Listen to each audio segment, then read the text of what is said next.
ஆச்சி மசாலா. எந்த சமையலும் ருசி தேடும் ரகசியம் 20 ரூபாய்.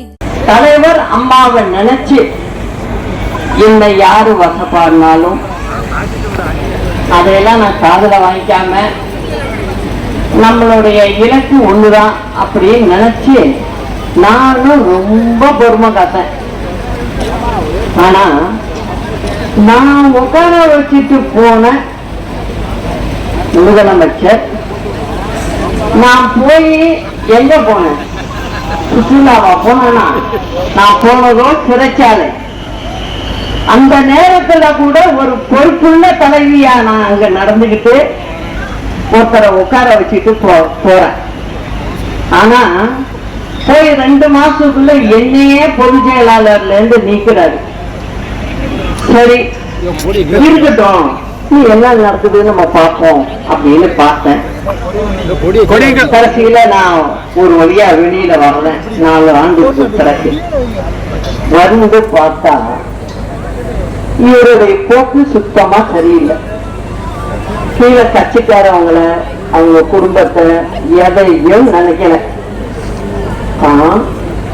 தான் குடும்பம் அதோடு நிறுத்திக்கிட்டாரு.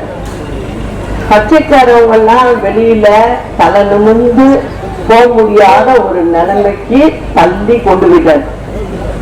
இப்போ தேர்தல் வந்து அப்ப என்ன செய்யணும், எல்லாரையும் ஒண்ணு சேர்த்து நம்ம கிளம்பாரு. ஆனா அவருக்கு அது பிடிக்கல. தான் மட்டுமே இருக்கணும். வெற்றி பெற்றாலும் சரி வெற்றி பெறலனாலும் சரி அப்படிங்கிற முடிவுக்கு அவரு ஒரு 3 வருஷத்துக்கு முன்னே வந்துட்டாரு. அதனால அவர் தன் மனதை மாத்திக்க விரும்பல. சரி, அவரை நான் முதலமைச்சரா உட்கார வச்சுட்டு போனேன். 4 வருஷம் இருந்தார். அந்த 4 வருஷம் இருந்துட்டு அந்த மக்களுக்கு இன்னைக்கு இந்த பிரச்சனையில மாற்றி இருக்காங்களே அப்படிங்கிறது தெரியாது அவருக்கு. இந்த திமுக இப்படி மக்களை கசக்கி பிழிஞ்சு அவங்கள்ட்ட வரியா வசூலிக்குது. கரண்ட்டுக்கு மின்சாரத்துக்கு காசு 3 மடங்கா வாங்குது ஒவ்வொரு வீட்டையும். இதெல்லாம் பார்த்துக்கிட்டு ஒரு நல்ல பதவியில இருந்தவங்க இப்படி இருப்பாங்களா? கட்ச ஒண்ணு சேர்க்கறதுல முனைப்பு காட்டி செஞ்சிருக்கணும், செய்யல. அப்ப நான் என்ன பண்றேன், சரி இவர் அதுக்கு ஒத்து வரா மாதிரி இல்ல. நம்ம 2 விஷயத்தை பார்க்கணும். ஒண்ணு தமிழ்நாட்டு மக்களை பார்க்கணும், இன்னொன்னு நம்ம கட்சி குடும்பங்களையும் பார்க்கணும்.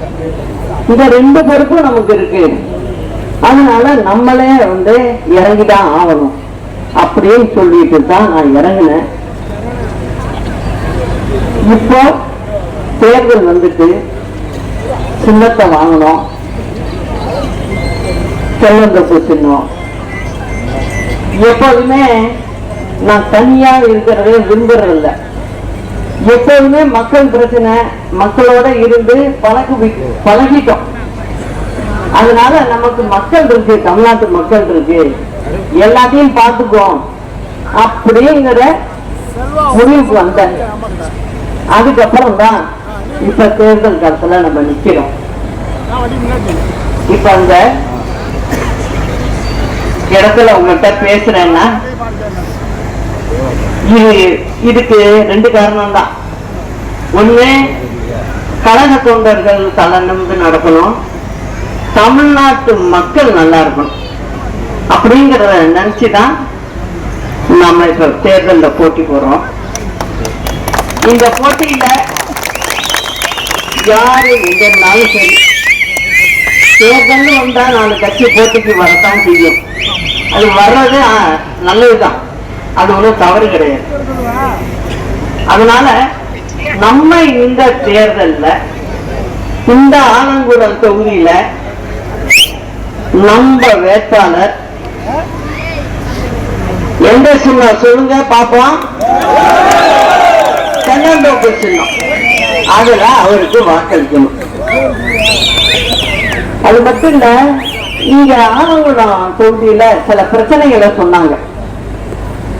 குடிநீர் தட்டுப்பாடு மிகவும் அதிகமா இருக்கு.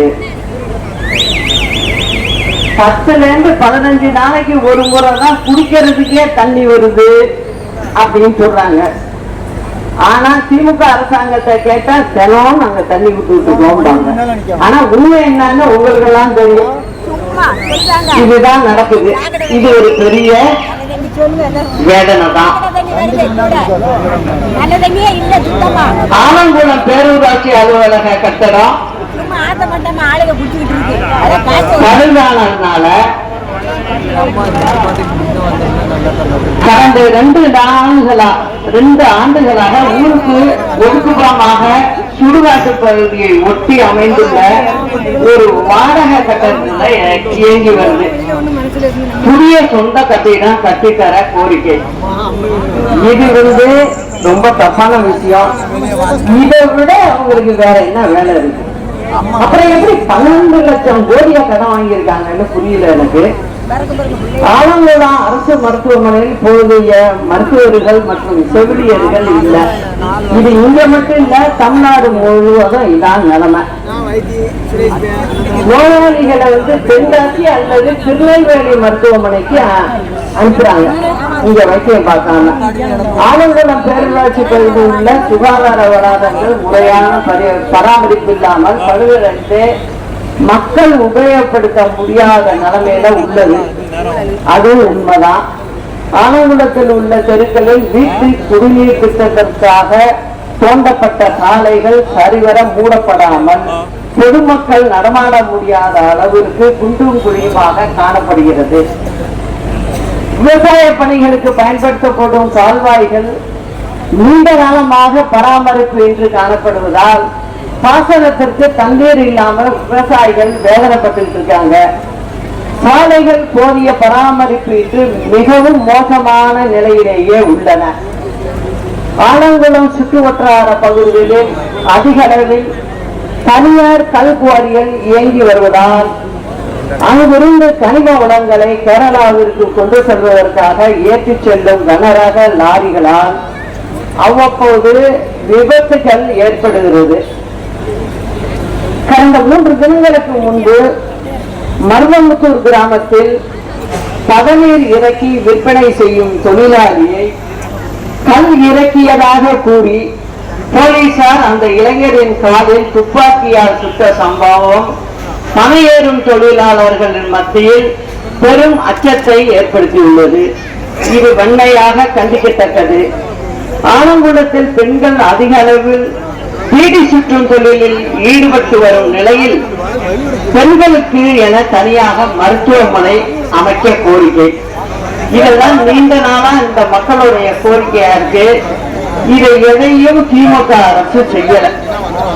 அதனாலதான் இந்த ஆலங்குளம் தொகுதி வாக்காளர் பெருமக்கள்கிட்ட நான் கேட்டுக்கிறது, நம்மளுடைய பசும்பன் மக்கள் தேச கட்சியினுடைய நம் கூட்டணியில் உள்ள வேட்பாளர் திரு மாதசாமி அவர்களுக்கு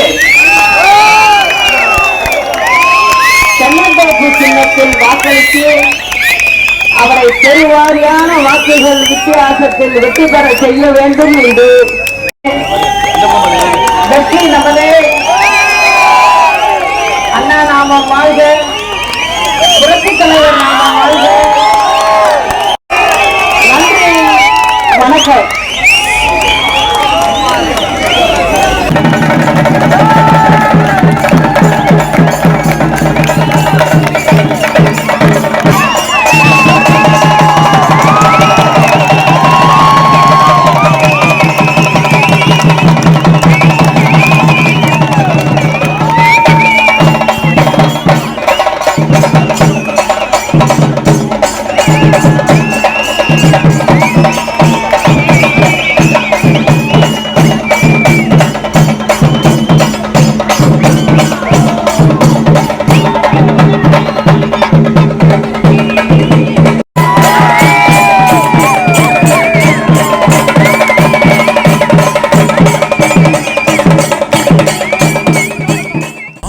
மசாலா. எந்த சமயம்